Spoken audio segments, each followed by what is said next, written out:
Most people don't have a money problem, they have a thinking problem. You see, every dollar that passes through your hands has two choices. It can buy you a moment, or it can buy you a future. Spenders trade their dollars for comfort today, but investors trade their dollars for freedom tomorrow. And the truth is, the rich aren't rich because they work harder, they're rich because they think differently. So the question is, are you treating money as a tool to survive or as a seed to build a fortune? When you begin to change how you see money, everything about your financial future changes. Most people, when they get paid, see that money as fuel for consumption. They think, what can I buy? What bill can I pay? What pleasure can I have right now? And while, of course, we all have needs and responsibilities, if you only ever look at money as something to spend, it will always slip through your fingers. The wealthy think differently. They don't see a dollar as just a coin, they see it as a seed. And a seed, when planted, has the potential to grow into something far bigger than itself. A single seed of corn can produce a stalk that yields hundreds of kernels, and those kernels can be planted again to multiply even more. That's the philosophy of wealth. Money is not just for consumption, it is for creation. Now, let's talk about strategy. The shift is to treat every dollar like a worker. Imagine for a moment you've built a little business where every dollar you earn becomes an employee. Some people spend their employees on fleeting things, a meal, a gadget, a pair of shoes, and the workers are gone forever. But the investor says, no, I'll assign my workers to tasks that bring me more workers. Put $1 into a savings account, and maybe it brings back a penny. Put $1 into a dividend-paying stock, and it might bring back another $1 over time, along with its own dividends. Put $1 into a business, and it can multiply into many. The difference is in the assignment. Poor thinking sends dollars out to die. Rich thinking sends them out to grow. And the more workers you have, the less you need to depend on your own labor. One day, the goal is that your money works harder than you do. Now for a practical step. It doesn't take a financial genius to start, just discipline. Here's what I suggest. Take 10% of every dollar you earn and immediately put it to work. Don't wait for what's left after spending, because you and I both know what will be left. Nothing. The spender always finds a reason to consume, but the investor sets aside the seed first. Treat it like an unbreakable law. 10% of my income belongs to the future, not the present. Imagine doing this week after week, month after month, year after year. At first it looks small, almost insignificant. But remember, seeds don't look like much either. Over time, with the power of compounding and consistency, that little stream becomes a river, and that river becomes a flood. When I was young, I didn't understand this. If I had $1, I wanted to spend it. Then I was taught this principle of seeds. I began to test it, and it worked. My dollars grew. They brought back friends, and their friends brought back more.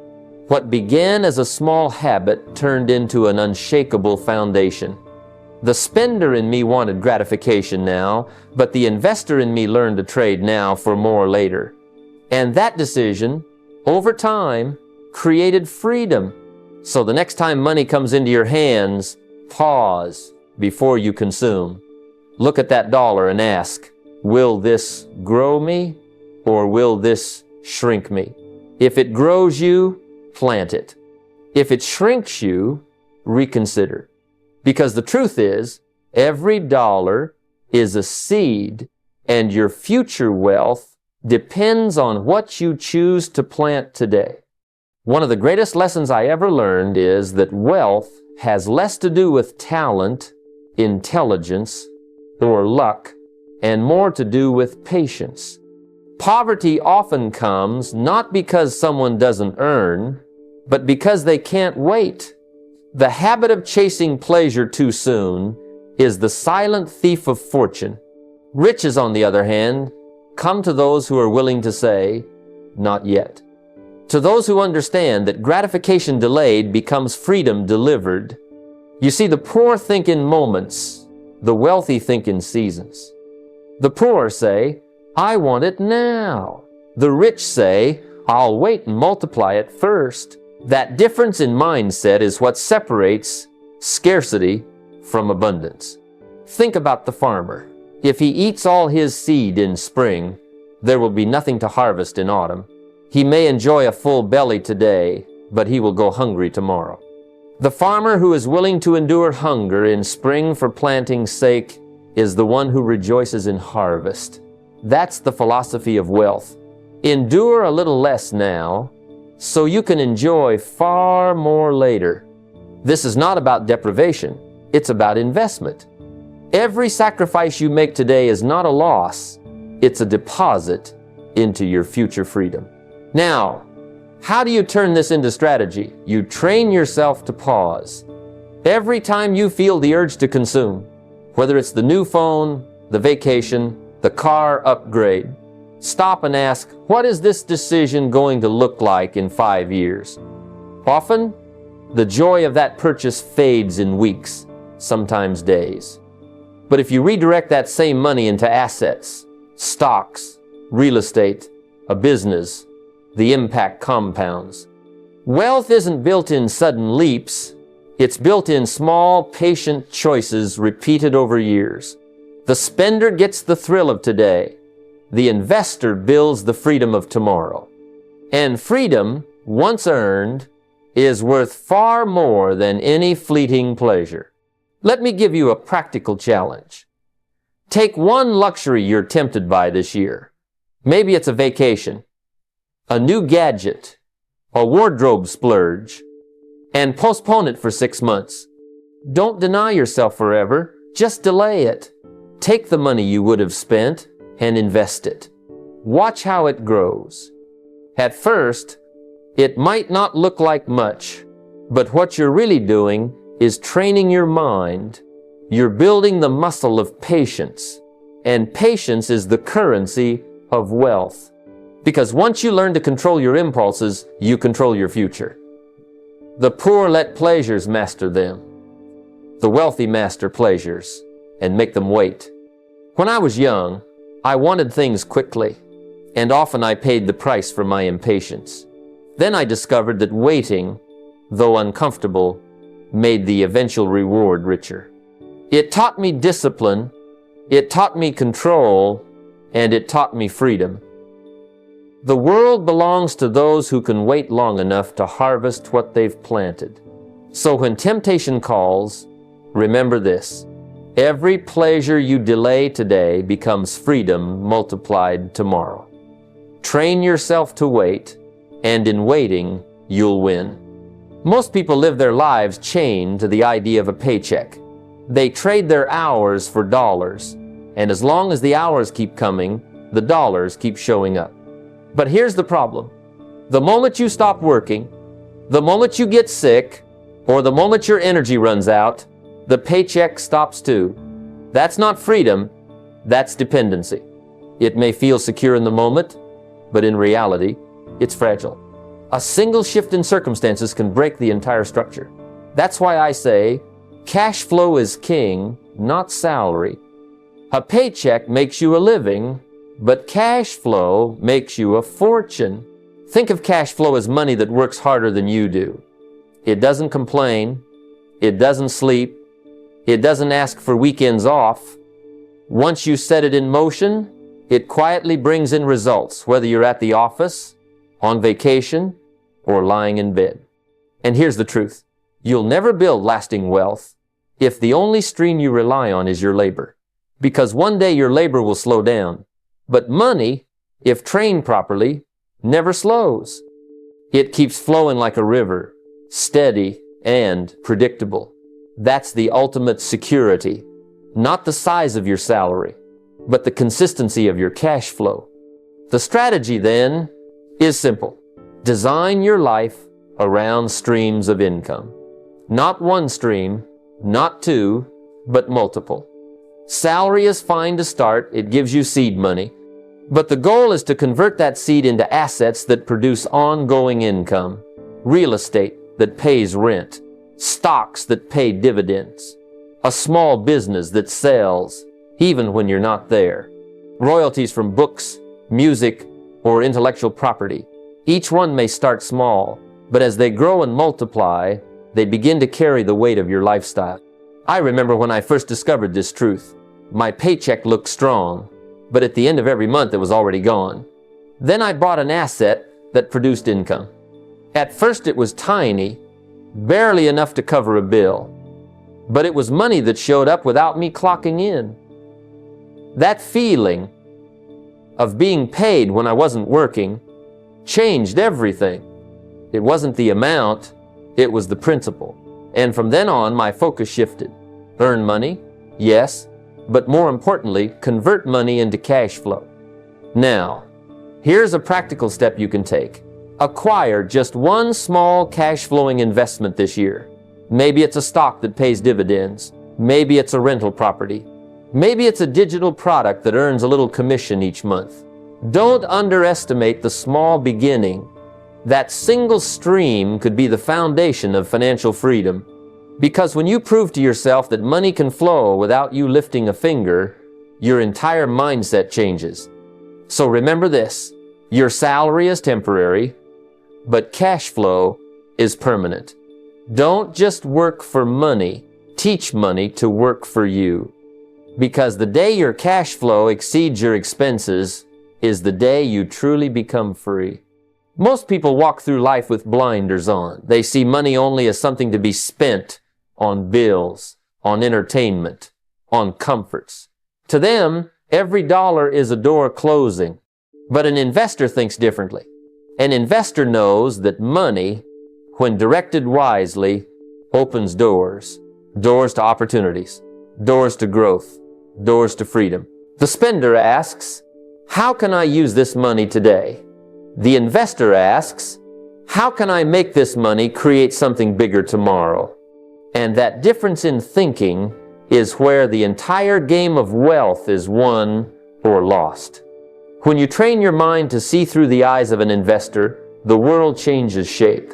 Suddenly, that book on the shelf isn't just words, it's a chance to gain knowledge that could open a business.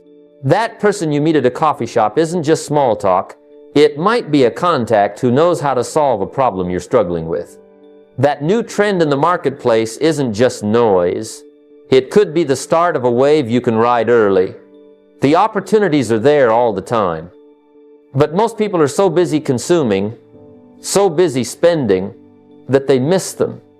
The investor mind is awake, alert, and watching. The strategy is to make this way of thinking a daily habit. Don't just look at where you can spend money. Look at where you can plant it. Don't just think about how to survive. Think about how to multiply. And remember, opportunities don't always shout. Sometimes they whisper. They show up disguised as work, as learning, as small beginnings. If you're not paying attention, you'll miss them. That's why you have to train your eye. Keep asking, where is the chance to grow here? What can I invest? Time, money, energy, that will return more than I put in. I'll give you an example from my own journey. Years ago, I was invited to a small seminar. The ticket wasn't cheap, and at first I thought, maybe I'll skip it. But something in me said, this is an investment, not an expense. I went.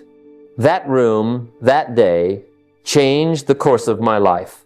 I met people who shifted my thinking, mentors who gave me ideas, and principles that built my future wealth. If I had thought like a spender, I would have stayed home and saved a few dollars. But by thinking like an investor, I opened a door that has kept opening ever since. That's the power of seeing opportunity everywhere. Now, here's a practical way to build this mindset. Each week, write down 3 potential investments you encounter. They don't have to be stock tips or business deals. It might be a book you could read, a person you could meet, or a skill you could learn. Capture them. reflect on them, and act on at least one. This simple practice trains your brain to stop closing doors and start opening them. So let me leave you with this. The spender sees endings, but the investor sees beginnings. If you learn to see opportunity everywhere, you'll find that wealth isn't rare. It's simply invisible to the untrained eye. Most people are living only for today. They want the thrill of a new purchase, the satisfaction of immediate comfort, the momentary pleasure of something shiny. But here's the truth. A spender buys moments. An investor builds decades. The spender is always looking for the weekend. The investor is looking for the future. And the difference between the two is not just money, it's mindset. One is living on borrowed time, and the other is building time into a legacy. If you want to build real wealth, you have to learn to stretch your vision, not just to the next payday, not even to the next year, but to the next 10, 15, 20 years. Most people overestimate what they can do in a week and underestimate what they can do in a decade. That's why the rich get richer. They're not just asking, what feels good today? They're asking, what will compound over years? What will pay me back tenfold if I stay disciplined? Spenders live in the shallow end of the pool. Investors learn to swim deep. When you think long term, you begin to see your actions differently. The small sacrifices today don't feel like punishments. They feel like planting seeds. That extra $100 you don't spend on entertainment this month, it could be $1,000 or more in a few years if invested wisely. That one skill you take time to learn this year, it could open doors for decades. I remember when I first began investing in myself. Books, seminars, mentors. It didn't look like much at the time, but year after year, those investments kept paying me back, and they're still paying me. What I planted 20 years ago still grows today. Here's the challenge. Create a 10-year vision for your finances. Sit down with a pen and paper and ask yourself, where do I want to be financially in 10 years? Not next month, not next Christmas, but a decade from now. How much wealth do you want to have built? What kind of lifestyle do you want to sustain? What do you want to pass on? Write it down. Then ask, what am I doing today that's moving me toward that vision? And what am I doing that's pulling me away? That awareness alone can transform your decision making. I'll tell you something important. Wealth never comes to those who only think in days and weeks. It comes to those who can live with the discipline of now for the promise of later. It's the law of the harvest. You don't plant a seed today and eat fruit tomorrow. Water, nurture, and wait. And while others are feasting on today's pleasures, you're preparing for tomorrow's abundance. So the choice is simple. You can buy moments or you can build decades. And if you learn to think long term, you'll discover that the future pays far more generously than the present ever will. When money only flows to you, it eventually dries up. It loses its meaning, its energy, its ability to grow. But when money flows through you into people, into causes, into something larger than your own needs, it multiplies. That's one of the hidden secrets of wealth. Contribution expands not just what you have, but who you become. Many people think the goal of wealth is accumulation. Stack enough, store enough, secure enough. But wealth that never leaves your hands becomes a burden. The wealthy who live only for themselves often end up with full accounts but empty lives. True wealth is not measured by what you keep, but by what you give. And not just giving money blindly, but investing in things that outlast you. That's where real fulfillment comes from. I remember early on in my career, I thought the joy of money was in spending it on myself. The nice suit, the better car, the comfort. But the most powerful shift came when I realized money could change someone else's world. A scholarship for a student who couldn't afford tuition. A seed investment in a young entrepreneur's dream, support for a cause that kept families fed through the winter. Suddenly, the money I sent out came back to me in ways far beyond dollars. It returned as gratitude, as influence, as meaning. That kind of return no stock or bond can match. This is why I say, don't just invest in assets, invest in people. Invest in lifting others, in creating opportunities, in building something bigger than yourself. It could be as simple as setting aside 5 or 10% of your income for contribution. It could be funding a cause you believe in, creating a family fund to help generations after you, or mentoring someone who needs guidance. That small slice, redirected outward, has the power to multiply everything else you're building. Here's the beauty of it. Contribution changes the way you see money. Instead of asking, how much can I keep? You start asking, how much good can this do? That question alone raises your financial intelligence. Because when you think in terms of impact, you naturally begin making wiser choices. You won't waste money on what doesn't matter when you've seen what it can do in the hands of someone in need. Contribution also attracts. People want to work with, invest in, and support those who create value beyond themselves. Your influence grows. Your network expands. Your wealth compounds in ways spreadsheets can't calculate. That's why the most successful investors, entrepreneurs, and leaders all practice this principle. They let money flow through them. They know generosity doesn't subtract, it multiplies. So I challenge you, decide today what percentage of your income you will dedicate to contribution. It doesn't have to be large at the start, but it has to be consistent. Whether it's charity, mentorship, or legacy building, make sure part of your wealth serves a cause bigger than yourself. Because in the end, wealth that stops with you ends with you. But wealth that flows through you outlives you. And that is where true abundance is born. One of the greatest mistakes people make with money is pretending numbers don't matter. They guess, they assume, they hope, but they don't track. And what isn't tracked always slips through the cracks. It's like trying to sail across the ocean without a compass. You may feel like you're moving, but in reality, you're drifting. Spenders live that way. They swipe the card, pay the bills, and hope it all works out. But investors, they measure. They know the truth of their financial condition down to the decimal because they understand that what gets measured improves and what's ignored decays. I remember a time when I thought effort was enough. Work hard, make money, and everything should fall into place. But the truth is, effort without measurement leads to waste. You can be earning more than you ever have. Yet if you don't know where it's going, you'll wonder why your pockets always feel empty. Numbers tell the story. Numbers reveal habits. Numbers expose the leaks that emotion and excuses like to hide. That's why I encourage you to build your own financial dashboard. Keep it simple at first. Income, expenses, assets, liabilities. 4 categories that show you whether you're building wealth or digging a hole. Assets are what put money in your pocket. Liabilities are what take it out. Spenders ignore this distinction. Investors live by it.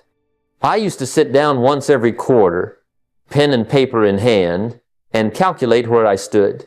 Some quarters, it was painful. But pain is useful when it's honest. It woke me up. It pushed me to change. It reminded me that wealth is not built on feelings, but on facts. You don't need fancy tools to do this. A notebook, a spreadsheet, even an app, whatever keeps you consistent. Review your numbers every 3 months. Look at your net worth. Is it going up or is it going down? If it's going down, don't panic. Adjust. Trim an expense. Redirect money toward assets. If it's going up, ask yourself how to accelerate it. Just this one habit separates the spender from the investor. Spenders guess, investors know. And knowledge is the foundation of wealth. Here's the practical step. Commit to reviewing your financial position every quarter. Block the time. Make it non-negotiable. Write down where your money came from, where it went, what you own, and what you owe. Then compare it to 3 months ago. Celebrate progress, correct mistakes, and set the next target. Over time, this practice will not just change your numbers, it will change your mindset. Because when you see progress on paper, you start to believe progress is possible. And belief fuels discipline, and discipline fuels results. So remember, don't guess where your money is. Know it, track it, respect it, because money is like a team of workers. If you don't count them, they wander off. But if you track them, direct them, and measure their performance, they'll bring back more than you sent them out to get. That's the investor's way. Most people are taught that if you just work harder, you'll get ahead. And while hard work is noble, it has its limits. Energy runs out, time runs out. No matter how disciplined you are, you can't outwork the clock. Hustle can get you started, but hustle alone won't make you wealthy. The truth is, wealth is sustained by systems, not by endless labor. A spender mindset says, as long as I keep working, I'll be fine. But the investor mindset says, how can I create something that keeps working even when I'm not? I've seen this principle play out in my own life. In my early days, I worked long hours thinking effort alone would carry me. But then I learned the power of systems. Systems are like machines that keep producing while you rest. When I built a simple duplication system in business, suddenly I wasn't limited by my hours anymore. I could earn even when I wasn't in the room. That's the shift. Moving from personal effort to scalable effort. From being the worker to building the system. Think about a farmer. If he plants a field but never sets up irrigation, he'll spend his life hauling water by hand. He may get some harvest, but it will exhaust him. But if he takes the time to build an irrigation system, the field waters itself, season after season. That's the difference between hustle and systems. The first wears you down, the second sets you free. Systems take many forms. A rental property managed by someone else is a system. A well-designed sales funnel that brings in customers while you sleep is a system.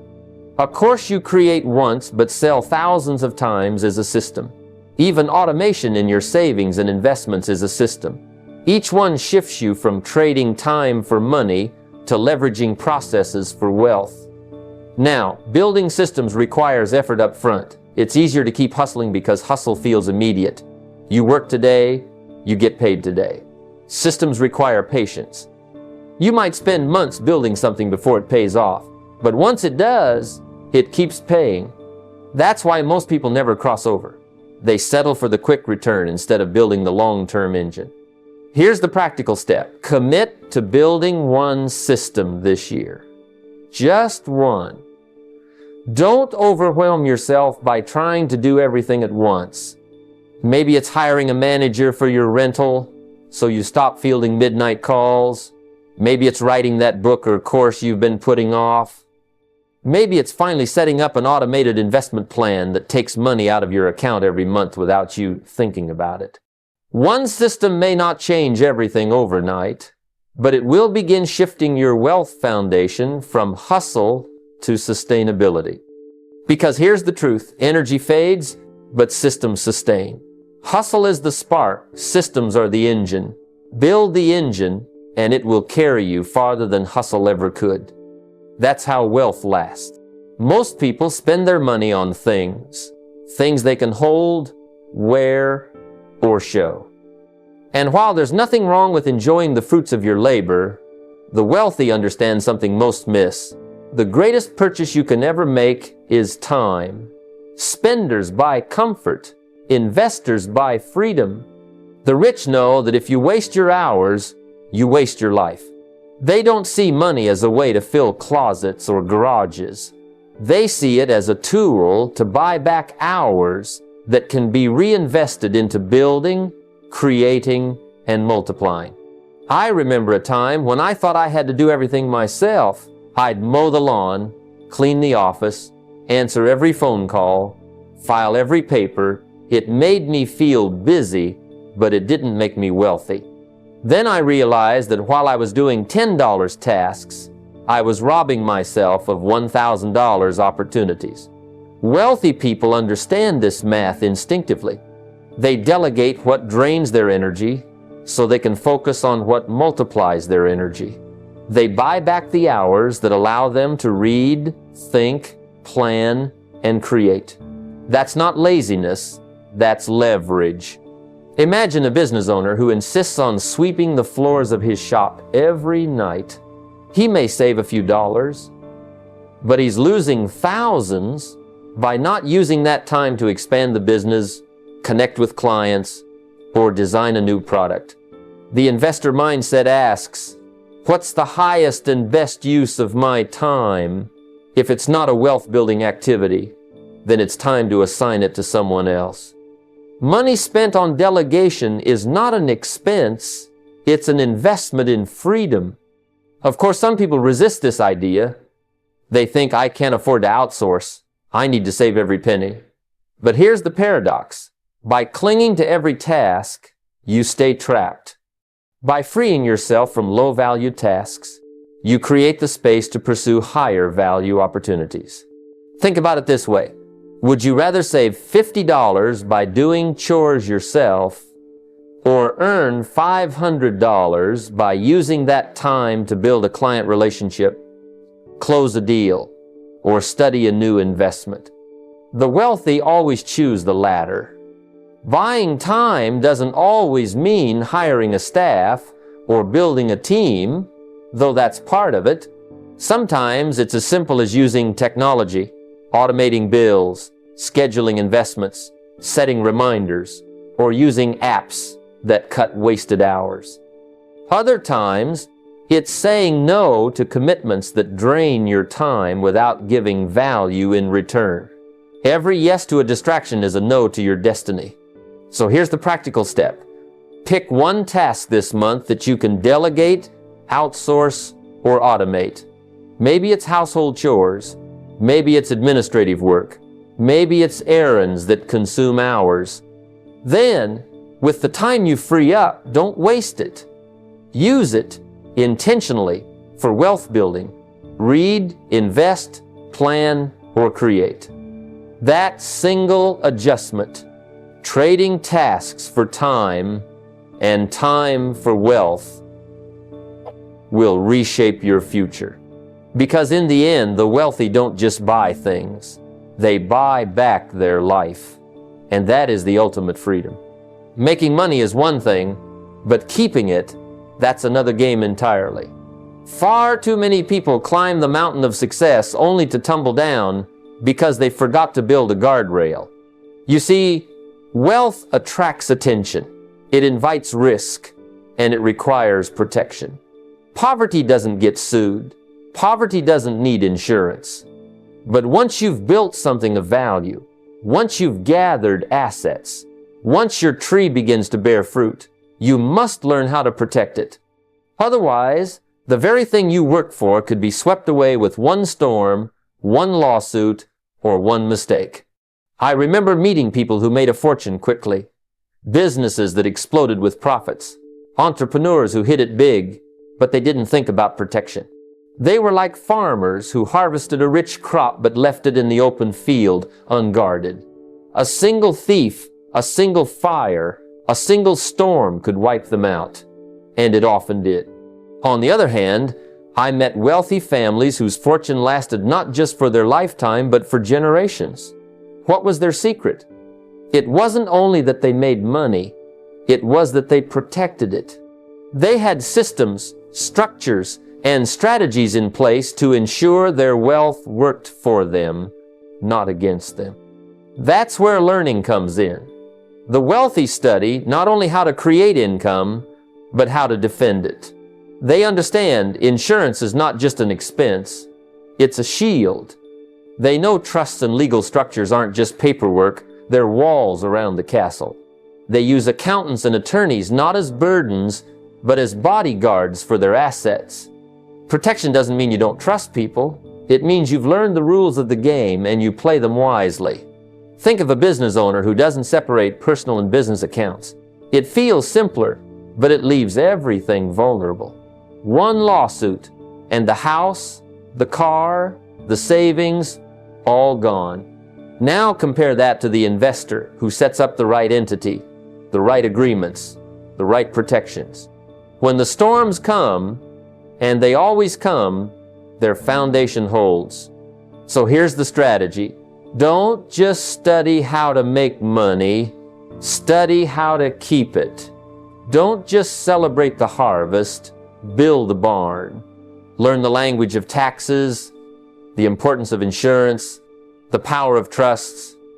And if you don't know, seek those who do. Too many people avoid financial advisors or attorneys because they see the fee. What they don't realize is that 1 hour of wisdom might save them a lifetime of losses. So the practical step is simple. Before this year is out, schedule one consultation with a financial planner or attorney. Ask the hard questions. Am I protected?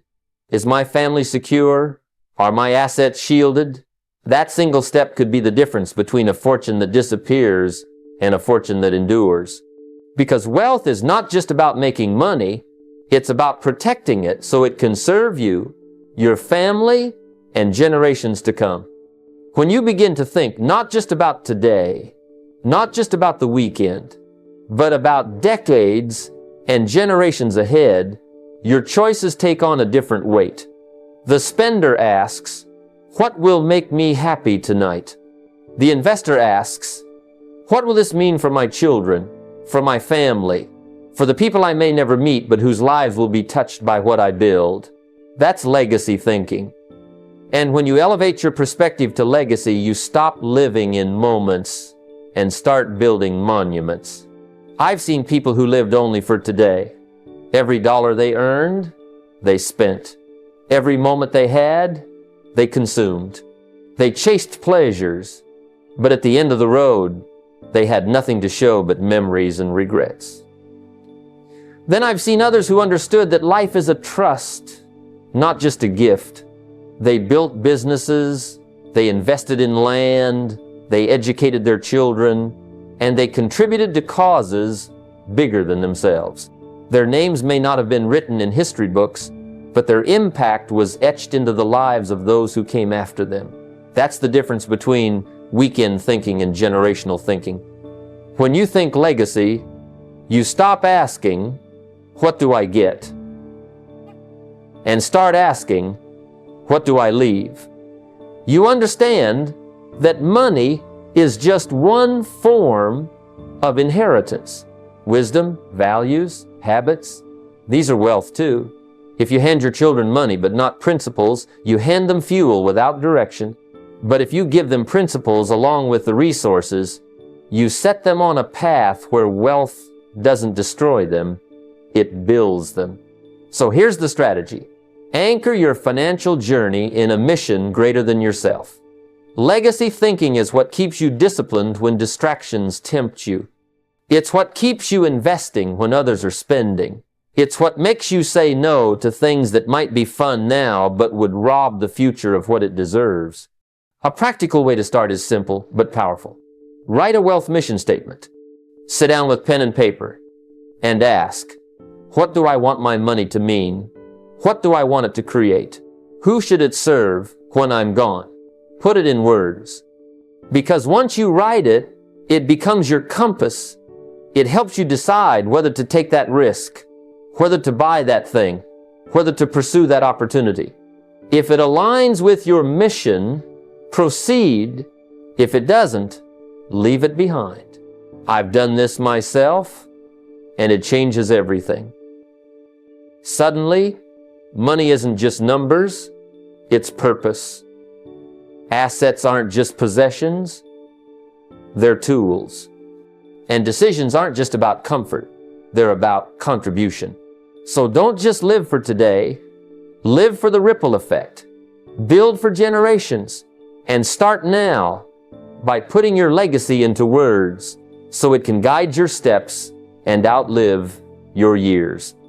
Ladies and gentlemen, let me leave you with this. The journey to wealth is not measured by the balance in your bank account at this moment, but by the trajectory of your habits, decisions, and mindset over time. Wealth, true wealth, is not about a fleeting paycheck, a flashy car, or a momentary sense of comfort. It is about building a life where your resources, your time, and your energy compound to create freedom, security, and legacy. I've spent years observing people who chase money without direction and those who let their money serve a purpose, and the difference is astonishing. One group is constantly stressed, always reacting, always hoping luck will favor them. The other group plans, invests, and positions themselves to capture opportunity while others are distracted by consumption. Wealth begins with thought. It begins in your mind before it appears in your wallet. If you continue thinking like a spender, your financial life will follow that pattern. But if you adopt the mindset of an investor, someone who seeks long-term growth, who prioritizes value over instant gratification, your money will begin to work for you, even when you are resting. Every dollar you earn can either be spent on fleeting pleasures or planted as a seed for future security. Think about that.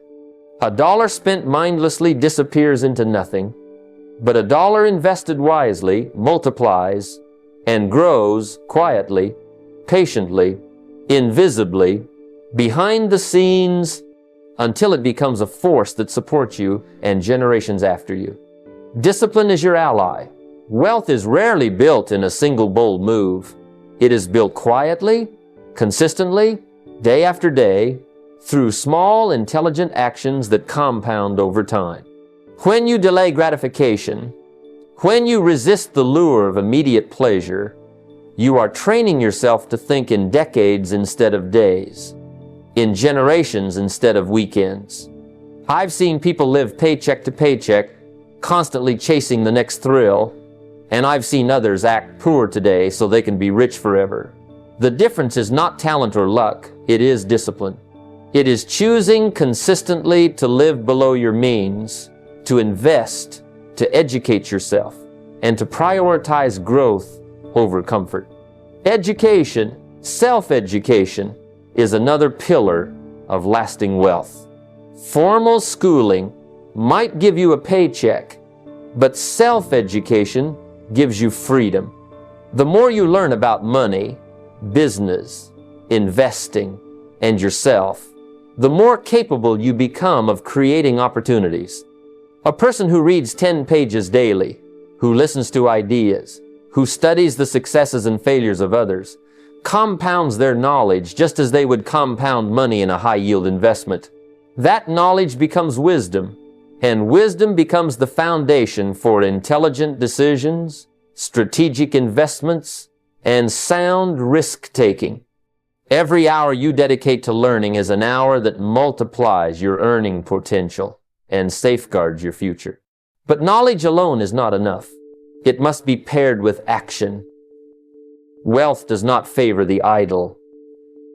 An idea unimplemented, a lesson ignored, a principle not applied, is as useless as money spent foolishly. That is why setting up systems, automating investments, tracking your expenses, and creating structures for your money to grow without constant intervention is so critical. You must create habits that outlast motivation, disciplines that function even when willpower fades, and processes that channel your energy into consistent, compounding results. Wealth is also about service. Money that flows only to you dies. Money that flows through you multiplies. When you use your resources to help others, when you create value, when you invest in causes beyond yourself, you are planting seeds that come back to you tenfold. Legacy thinking transforms money from a tool of comfort into a tool of influence, impact, and long-term freedom.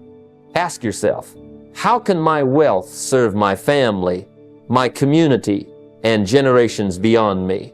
What can I give today that will create opportunity tomorrow? I want you to leave here understanding that wealth is not accidental. It is intentional. It requires thought, discipline, education, action, and vision. You must measure your net worth, track your progress, and make adjustments along the way. You must resist the urge to compete with others or chase status symbols, and instead compete with yourself, striving to improve every day. You must invest in assets, invest in skills, invest in knowledge, and invest in relationships that lift you higher. So here is my call to action for each of you. Begin now.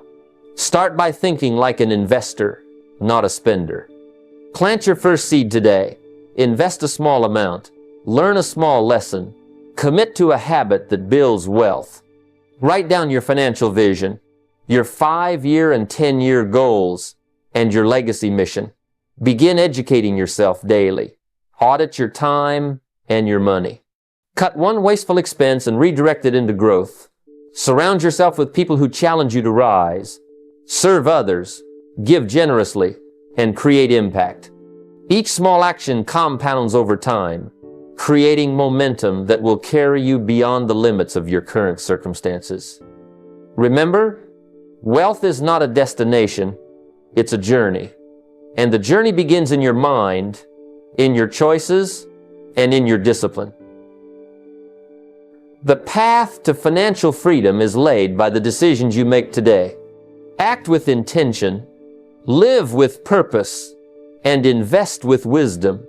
The life of freedom, security, and impact you desire is waiting, but it starts with the actions you take right now. Begin and stay committed. Your future self and the generations who follow will thank you.